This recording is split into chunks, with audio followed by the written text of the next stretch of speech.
Nós não estamos aqui votando em causa própria.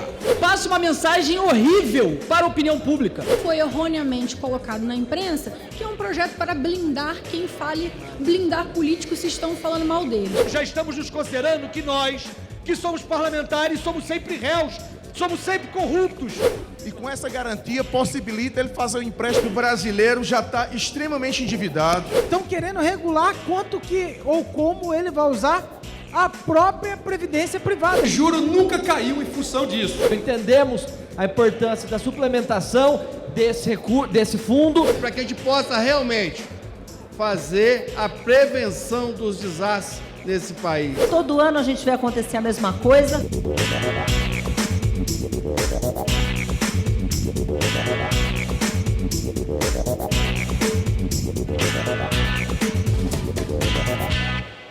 O plenário Ulisses Guimarães começou a semana em ritmo acelerado, aprovando em menos de uma hora 4 projetos de lei que agora seguem para o Senado. O primeiro, de autoria do Poder Executivo, permite a participantes de planos de previdência complementar aberta usarem valores depositados como garantias para empréstimos bancários. A regra valerá ainda para cotistas do Fundo de Aposentadoria Programada Individual, FAP, e beneficiários dos fundos de capitalização e seguros de pessoas, como seguro de vida, seguro viagem e seguro desemprego. O cara paga a previdência e estão querendo regular quanto que ou como ele vai usar a própria previdência privada, que é dinheiro dele. O que esse projeto faz é dar direito dele usar a previdência que ele mesmo paga o seu próprio interesse, como ele mesmo tem interesse de usar. Não faz o menor sentido querer regulamentar ou proibir ele usar como quiser. O PDT acabou de aprovar por unanimidade votar contra o PL 2250 por entender que o brasileiro já está extremamente endividado, que os bancos já têm grandes instrumentos que garantem as operações financeiras e agora colocar até mesmo a aposentadoria de plano de previdência privada é mais uma perversidade. A oposição vai encaminhar o voto sim, porque entendemos que esse projeto é importante para a população brasileira. E como bem relatou aqui o nosso colega, se o pessoal orientou ou não, então pode ter certeza absoluta que nós iremos orientar sim. Se o PL defender a reforma agrária e aceitar o resultado das eleições, nós diremos sim, estaremos juntos. Não votamos por oposição fisiológica. O plenário tem que estar ciente que essa matéria é aquela que vai liberar a previdência privada para dar para garantia para banco, para poder, em tese, dizer que vai baixar juros. Essa é uma temática que eu estou aqui há anos e juro nunca caiu em função disso. Então é muito grave essa matéria que precisava ser analisada, data verde aos meus colegas, com muita cautela. É uma matéria que possibilita a um setor que tem a previdência privada, que às vezes não tem, inclusive, o imóvel, que não tem como dar garantia o empréstimo, e às vezes se sente com dificuldade financeira e teria que retirar a sua previdência, o recurso da sua aposentadoria. E com essa garantia possibilita ele fazer o empréstimo e manter, é ao contrário, deputado, garante a ele manter, inclusive, a sua garantia da sua aposentadoria, que ele não vai precisar sacar. Em seguida, a Câmara aprovou o projeto que atualiza a lei brasileira, segundo normas do Acordo sobre a Facilitação do Comércio, quanto ao perdimento de mercadoria, veículo e moeda em decorrência de julgamento administrativo em segunda instância. O plenário aprovou também proposta que institui medidas protetivas para idosos e pessoas com deficiência, a exemplo do que já prevê a Lei Maria da Penha em relação à violência contra a mulher. Um idoso que sofre violência doméstica e muitas vezes, além de física e sexual, ela teria que recorrer ao delegado, o delegado ao Ministério Público e o socorro era tardia. Nesta noite, nós votamos uma matéria que obriga em 48 horas a delegacia mandar direto para o juizado e garantir a proteção das pessoas com deficiência e da terceira idade. Um projeto que me cala profundamente, pois estava na condição de ministra da Assistência Social quando foi criado o Estatuto do Idoso e sancionado pelo presidente Lula, hoje novamente presidente. é muito importante porque vai alcançar as pessoas vulneráveis, aos idosos e as pessoas com deficiência. Nós sabemos os casos de agressão que ocorrem no Brasil, são mais de 30 mil ao ano, fora negligência, abuso psicológico, abuso financeiro. Então, um projeto dessa natureza serve para resguardar, fortalecer a legislação brasileira e, dessa forma, fortalecer a qualidade de vida dos nossos cidadãos brasileiros, especialmente da terceira idade. Na qualidade de ex-secretário nacional do idoso adjunto na gestão da nossa ministra Damares, o projeto é meritório, que coloca as questões da Defensoria Pública atender às demandas dos idosos. Surpreendente o número de denúncias no Disque 100 relacionadas à violação dos direitos idosos. Mexendo exatamente na questão do Estatuto do Idoso, Estatuto da Pessoa com Deficiência, é exatamente essa necessidade de responsabilização, equiparando também a questão da violência contra a mulher, para que nós tenhamos penalidade e responsabilização daqueles que tratam mal as pessoas idosas e pessoas com deficiência. É uma covardia quem faz isso. E o Brasil precisa tomar atitude, e o Congresso Nacional, através desta iniciativa legislativa, nós estamos dando condições de proteção a idosos e pessoas com deficiência. Lamentável que a gente ainda tenha que conviver com a vergonha e com a covardia de ataques e violência contra pessoas idosas e pessoas com deficiência. Por isso, esse projeto é essencial para garantir que o Estado atue com medidas protetivas, além das medidas de valorização e medidas preventivas já previstas no Estatuto do Idoso. Também é preciso ter medidas protetivas com a atuação da Defensoria Pública. Esse projeto de lei vem colaborar, melhorar o atendimento para que os nossos idosos possam ter o apoio governamental. Hoje tem medidas protetivas para as nossas crianças, que é louvável, que é necessário. Agora, é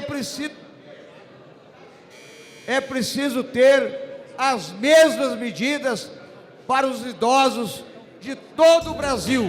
A gente não tem a menor ideia de como fica um idoso à mercê dentro da sua residência, onde há uma violência doméstica contra ele. Muitas das vezes acamado, muitas das vezes não consegue mais sequer pronunciar uma palavra, com Alzheimer. E do mesmo modo, pessoas com deficiência, seja de intelecto, seja deficiência física. Então esse é um avanço para o Brasil e esses parlamentares precisam cobrar dos seus estados que essa lei seja cumprida com rigor. Ainda na primeira hora da ordem do dia de terça-feira, a Câmara aprovou o projeto de lei de autoria do deputado Gilson Daniel, do Podemos do Espírito Santo, que direciona 5% da arrecadação da União com multas ambientais e acordos de reparação de danos ao Fundo Nacional para Calamidades Públicas, Proteção e Defesa Civil, o FUNCAP. O Brasil, com a aprovação desse projeto, dá um passo importante na prevenção de desastres que nós sempre atendemos na pronta resposta. Mas colocar recursos no Fundo de Calamidade Pública é de uma importância muito grande para que a gente possa realmente fazer a prevenção dos desastres nesse país. Desde 1969, o Fundo de Calamidade Pública foi votado por essa casa, porém, em nenhum momento foi abastecido de recursos. E esse é um dos projetos mais importantes que essa casa votou esse ano. Os eventos climáticos estão ficando em dimensões desproporcionais ao que conhecemos até então.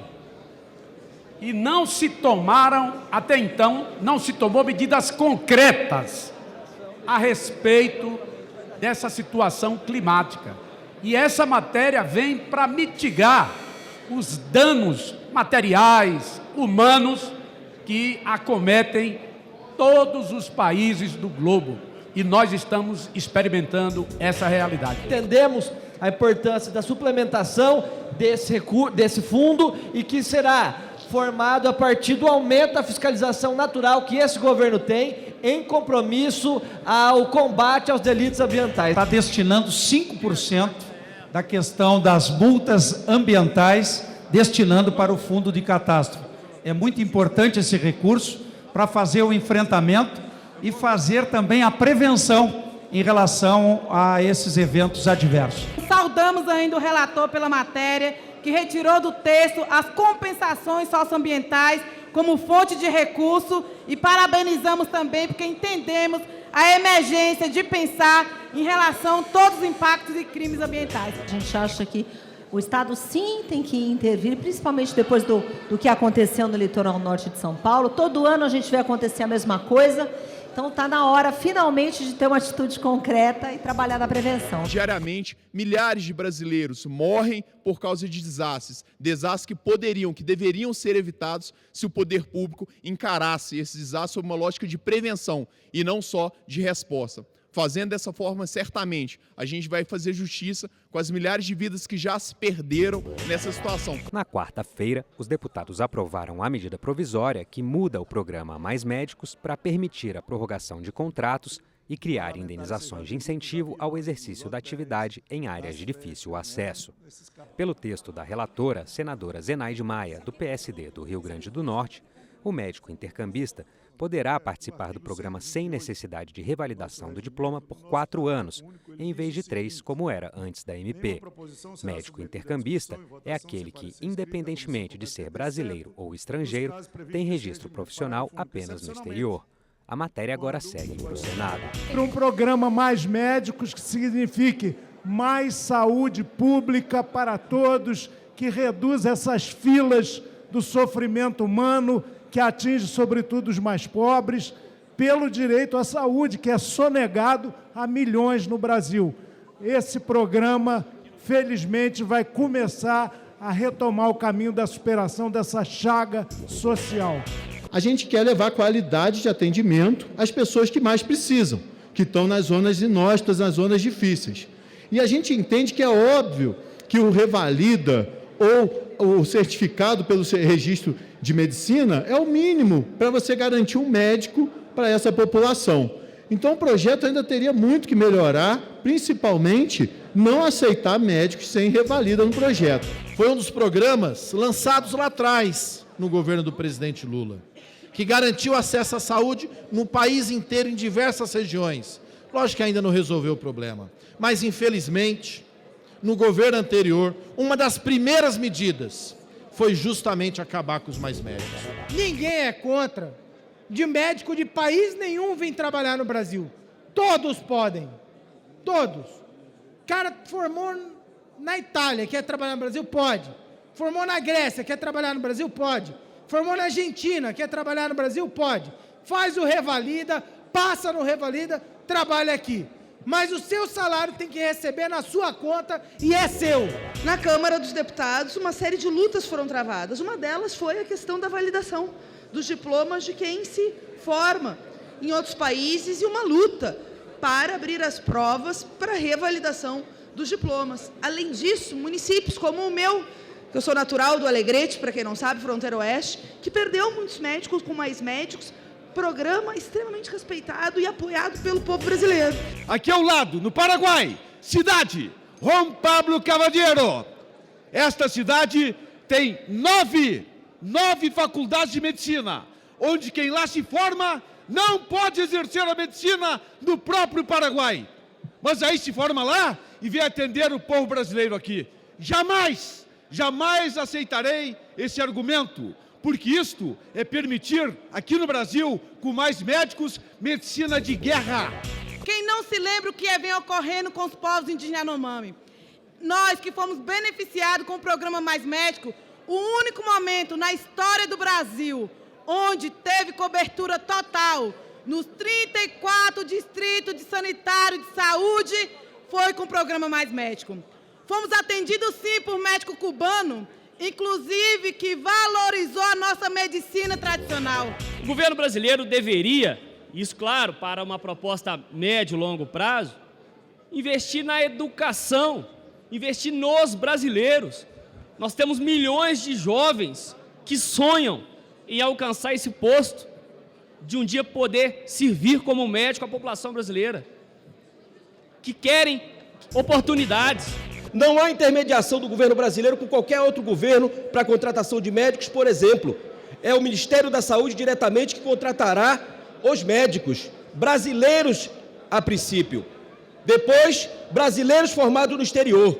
E caso não haja o preenchimento das vagas para áreas de difícil acesso, nós teremos sim o acesso a médicos estrangeiros. Nós conseguimos ainda incluir emendas garantindo transparência na execução desse novo Mais Médicos, que não pode de forma nenhuma reviver o que foi o Mais Médicos escravocrata do passado, que era para financiar uma ideologia e manter cativos cubanos no Brasil. Antes a média era de permanência de apenas 6 meses e funcionava como um trampolim para as áreas de residência médica, para outras especialidades, como se a saúde da família fosse uma subatenção, como se fosse uma subespecialidade, e não é. A atenção primária exige um conhecimento amplo, a atenção primária exige tecnologia aplicada. Essa é uma especialização importantíssima e que exige, inclusive, o conhecimento da inserção social do paciente. O nosso temor sempre foi o desprezo ao revalida, o risco real de trabalho análogo à escravidão sustentando a ditadura cubana. Ao que parece, essas excrescências foram afastadas ao consenso e por essa razão, por essa possibilidade de vislumbrar um cenário menos pernicioso, nós liberaremos pela minoria. Pelo governo encaminhar sim para saudar a volta de um programa que já ofereceu à população brasileira 18 mil médicos, atendeu mais de 4 mil municípios brasileiros e 63 milhões de pessoas. Mais Médicos foi um programa que reduziu a mortalidade infantil e ofereceu atendimento à grande população mais pobre do país. Também na quarta, o plenário aprovou a urgência e o mérito do projeto de lei de autoria da deputada Dani Cunha, do União do Rio de Janeiro, que torna crime a discriminação de pessoa politicamente exposta ou de empresa por ela controlada.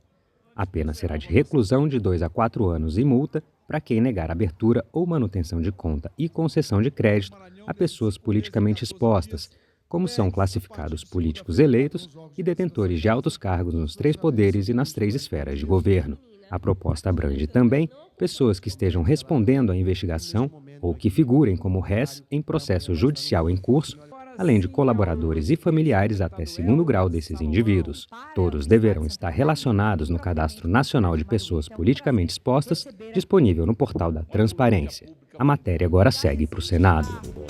O nosso objetivo aqui no PL 2720 é encerrar essa discriminação, que ao contrário do que muitos dizem, é só para a classe política. Nós estamos falando de extensão até 2º grau de todos os familiares, incluindo vínculos de pessoas jurídicas, incluindo cônjuges, enteados e enteadas. Então, falamos aqui de um rol muito maior de pessoas do que como foi erroneamente colocado na imprensa, que é um projeto para blindar quem fale, blindar políticos se estão falando mal deles. Aquela pessoa pode ter sido condenada em várias instâncias por vários órgãos colegiados. Você não pode falar nada e você é obrigado a conceder crédito, é obrigado a abrir conta. E escuta, eu sou obrigada a conceder crédito, emprego para a pessoa que tem condenação. Vocês me desculpem, eu acho uma interferência em todos os tipos de iniciativa, até na iniciativa privada. A gente não pode negar emprego. Há um tratamento absolutamente sem critérios para aqueles que, para servir ao país, com o intuito de emprestar a sua vida, a sua saúde, a ausência de casa, para contribuir aqui no Poder Legislativo com o progresso e desenvolvimento do país, se veem repletos de restrições. Restrições essas que afetam, inclusive, os filhos e os cônjuges. Razão pela qual o Congresso Nacional não pode mais se curvar a essa excessiva orientação dos órgãos de controle. Ninguém nega que a pessoa politicamente exposta, ela, de certa forma, algumas vezes sofre alguma discriminação. Não estamos aqui discordando disso, e é óbvio que isso deve ser debatido, isso deve ser estudado, mas com seriedade, não de uma forma em que fazem um projeto que passa uma mensagem horrível para a opinião pública. É inadmissível uma filha de um sócio nosso, é inadmissível um sobrinho nosso, sem qualquer tipo de problema, injustiça, sem qualquer tipo de circunstância, ter a sua conta sustada simplesmente porque é filho, sobrinho, parente de um político. Isso não é querer privilégio, isso é exigir que se cumpra a Constituição para não haver discriminação. Se você impede alguém de ter acesso a um crédito ou de ter abertura de alguma conta em função da sua condição de ser politicamente exposta e não define o que caracteriza isso, você está dizendo que todas as pessoas politicamente expostas têm o direito de abrir em quaisquer circunstâncias uma conta, um crédito, porque senão ela tem o direito de criminalizar quem negou este acesso ou esta abertura de conta. Uma coisa, deputada Érica Cocai, seria nós pensarmos, se nós estamos tendo dificuldade de abrir conta em banco, pegar empréstimo, como é a cortina de fumaça para justificar isso. Mas estaríamos falando das questões de pessoas expostas politicamente. Outra coisa é a discriminação que se comete contra uma pessoa porque ela é ré, é parte ré num processo. Quando a gente junta duas coisas, o que a sociedade está pensando? Que nós mesmos já estamos nos considerando que nós, que somos parlamentares, somos sempre réus, somos sempre corruptos. Eu queria aqui parabenizar a deputada Daniela Cunha e o deputado Cajado pela oportunidade desse brilhante projeto que visa descriminalizar e fazer aquilo que a Constituição brasileira diz, que é prezar a igualdade de todos os homens e mulheres, independentemente da profissão que pratiquem. Nós não temos discriminação de raça, credo, cor ou religião no país. Não podemos, portanto, ter algo em relação a uma profissão específica, que é, no caso, a profissão de ser político. Essa é uma preocupação nossa de crime de punição de reclusão. Muitas vezes é um funcionário do guichê, não sabemos, o projeto não deixa claro quem será o punido, e às vezes a orientação do dono da empresa. Então nós achamos que isso pode ficar uma punição exagerada. Nós não estamos aqui votando em causa própria. Nós estamos defendendo princípios constitucionais. Ou o princípio da presunção da inocência não está na Constituição? Como que uma pessoa que está respondendo o processo já se considera condenada? Ou é tratada como condenada? Isso não existe. Inclusive, o crime de injúria, para este caso que estava no projeto, nós retiramos porque já existe no Código Penal. Foi indagado aqui quem é o responsável pela negativa. Está no texto da lei, do substitutivo que eu apresentei, o representante legal da empresa. Ele que vai ter que assinar por escrito a justificativa. E se não o fizer, ou tentar fazê-la de forma verbal, ele incorre em apenação. Qual a apenação? Pena de reclusão de 2 a 4 anos. Qual seria a outra punição? Ninguém sabe. Ninguém ofereceu uma ideia. Não sabemos. Temas de interesse nacional. Debates em plenário, as reações e propostas dos deputados, fatos e opiniões. Eu quero protestar contra o aumento que está prestes a acontecer dos planos de saúde, de quase 10%, sendo que a inflação não passou dos 5%. Portanto, o que a ANS está fazendo é um ato criminoso contra quem tem plano de saúde nesse país.